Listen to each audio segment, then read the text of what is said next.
Guys, അപ്പോൾ ഇന്നത്തെ വീഡിയോയിലേക്ക് എല്ലാവർക്കും സ്വാഗതം. ഇന്ന് വൈകുന്നേരത്തെ ഒരു കുഞ്ഞു വീഡിയോ ആണ് കേട്ടോ. അനിയൻ വന്നപ്പോൾ കുറച്ച് സാധനങ്ങൾ കൊണ്ടുവന്നിട്ടുണ്ടായിരുന്നു. അപ്പോൾ അതെന്തൊക്കെയാണെന്ന് കാണിച്ചു തരാം. ഫസ്റ്റ് തന്നെ ഇത് നമ്മളെ നാട്ടിൽ പൽ കേക്ക് എന്നൊക്കെ പറയും. കേക്കാണ് ഗൈസ്, നമുക്ക് ഒറ്റയൊന്നുള്ള കേക്ക്. ഇതും മല്ലിയല്ല, നല്ല പുഷ്പിച്ച് വളർന്നിരിക്കുന്നുണ്ട്. വളം അടിച്ച് കയറ്റിയ സാധനമായിരിക്കും. അങ്ങനെ ഇതാ അതുകൊണ്ട് പിന്നെയുള്ള ഒരു കെട്ട് എന്താണെന്ന് അറിയോ ഗൈസ്? മല്ലിയില കണ്ടപ്പോൾ നിങ്ങൾക്ക് ഊഹിച്ചിട്ടുണ്ടാവും, എന്നാലും എന്താണെന്ന് നിങ്ങൾക്ക് അറിയില്ലല്ലോ.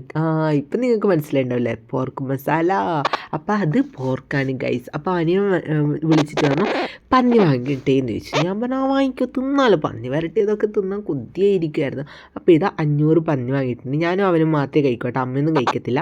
അങ്ങനെ ഇത് നമ്മൾ കുക്കിംഗ് സ്റ്റാർട്ട് ചെയ്തിട്ടുണ്ട്. ആദ്യം ഒരു ചീനച്ചട്ടി അടുപ്പത്ത് വെച്ച് ചൂടാകുമ്പോൾ മല്ലി, പിന്നെ പട്ട, ഗ്രാമ്പു, ഏലക്ക, പിന്നെ പെരിഞ്ചീരകം കൂടി ഇട്ടിട്ട് അതൊന്ന് ചൂടാക്കി എടുക്കുക. കാരണം നമുക്ക് മിക്സിയിലിട്ടിട്ട് പൊടിച്ചെടുക്കേണ്ടതാണ്. നന്നായിട്ട് ചൂടാക്കുക. പൊടിച്ച് പൗഡർ പോലെ ആകേണ്ട വിധത്തിൽ